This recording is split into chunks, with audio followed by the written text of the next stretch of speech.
Hello అండి, welcome back to my channel invited Telugu channel. ఇవాళ నేను చూపించబోయే రెసిపీ వచ్చేసి సింపుల్గా 10 నిమిషాల్లో రెడీ అయిపోయే కొబ్బరి అన్నం. చాలా టేస్టీగా ఉంటుంది, సూపర్గా ఉంటుంది. సో లంచ్ బాక్స్కి అయినా లేకపోతే దేవుడి దగ్గర మనం నైవేద్యంగా అయినా కూడా మనం ఈ రెసిపీని ట్రై చేయొచ్చు. చాలా అంటే చాలా బాగుంటుంది. సో మృదువుగా తీయగా కొంచెం కారంగా చాలా ఎమ్మీగా అయితే ఉంటుంది. సో ఇప్పుడు మనం కొబ్బరి ప్రాసెస్ అయితే చూసేసుకుందామా. సో ఈ కొబ్బరి అన్నానికి మెయిన్ కావాల్సింది కొబ్బరి కదా. సో నేను ఒక టెంకాయ చిప్పలో ఒక చిప్ప అయితే నేను కొబ్బరి తీసుకొని అండ్ సన్నగా పీసెస్ అయితే చేసుకున్నాను. సో నెక్స్ట్ వచ్చేసి 1కి 2 నీళ్లు పోసేసుకొని అన్నం అయితే అప్పటికప్పుడు వండేసుకొని చల్లారి పెట్టేసుకున్నాను. ఆల్రెడీ రైస్ అయితే నేను వండేసుకొని చల్లారి పెట్టేసుకున్నాను రైస్.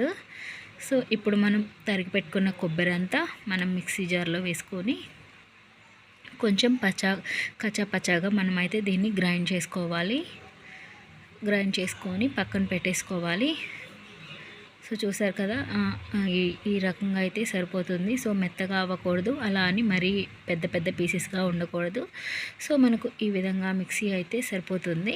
నెక్స్ట్ వచ్చేసి మనం ఉడకపెట్టుకున్న అన్నంలో మనం ఆ కొబ్బరి అంతా మిక్స్ చేసుకొని పెట్టుకోవాలి. సో మనం ఇప్పుడే వండుకున్న రైస్ కాబట్టి సో వేడిగా ఉంటుంది కదా, ఆ వేడి అన్నంలో మనం వెంటనే గ్రైండ్ చేసుకున్న కొబ్బరి అంతా దాంట్లో వేసుకొని బాగా మిక్స్ చేసుకోవాలి.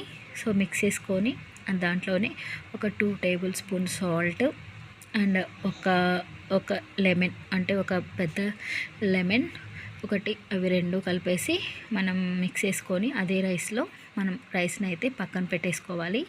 సో సాల్ట్ అయితే ఒక 2 టేబుల్ స్పూన్స్ వేసుకున్నాను. నెక్స్ట్ వచ్చేసి అండ్ లెమన్ రైస్, అంటే మనము రైస్కి తగ్గ లెమన్ అయితే మనం దాంట్లో లెమన్ అయితే వేసేసుకొని బాగా మిక్స్ చేసుకొని పక్కన అయితే పెట్టుకోవాలి. సో వేడి అన్నంలో మాత్రమే మనం కొబ్బరి అయితే కలుపుకోవాలండి. సో మనం తీసి పక్కన పెట్టుకున్న వేడి అన్నంలో మాత్రమే మనం కొబ్బరి అయితే మిక్స్ చేసుకొని పెట్టుకోవాలి. సో ఒకవేళ అన్నం చల్లారిపోయింది అని అనుకుంటే మాత్రం మనం పోపులో వేసేసుకొని ఫినిషింగ్ టైంలో పోపులో వేసేసుకొని మనం కొబ్బరి అయితే తీసేసుకోవచ్చు. సో ఆలోపు అలా అన్నీ మిక్స్ అయితే చేసేసుకున్నాను. సో నెక్స్ట్ వచ్చేసి బాండి పెట్టేసుకొని స్టవ్ మీద ఒక 3 టేబుల్ స్పూన్స్ ఆయిల్ వేసుకున్నాను అండ్ ఒక 1/2 టీ స్పూన్ గీ కూడా యాడ్ చేసుకున్నాను. సో గీ యాడ్ చేసుకోవడం వల్ల చాలా టేస్టీగా అయితే కమ్మదనం అయితే వస్తుంది మన కోకోనట్ రైస్కి. సో వేసుకున్న తర్వాత దాంట్లో పోపు అయితే వేసుకున్నాను అండ్ పచ్చెనగపప్పు, జీలకర్ర, ఆవాలు యాడ్ చేశాను. సో అవి కొంచెం దోరగా వేగిన తర్వాత నెక్స్ట్ వచ్చేసి దీంట్లో మనం ఆల్రెడీ నేను వేయించిన పల్లీలు ఉన్నాయి ఇంట్లో. సో ఆ పల్లీలు కూడా యాడ్ చేసుకున్నాను.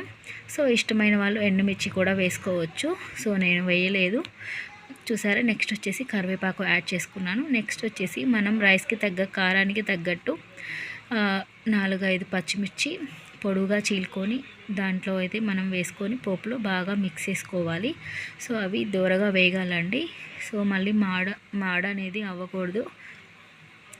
సో ఆ ఫ్రై అంతా, ఆ పోపు అంతా బాగా దోరగా వేగాక మనం ఏదైతే ఉందో అన్నం, సో అన్నంలో అయితే మనం మిక్స్ చేసుకోవాలి. ఫైనల్లో కొంచెం కొత్తిమీర అయితే యాడ్ చేసుకున్నాను.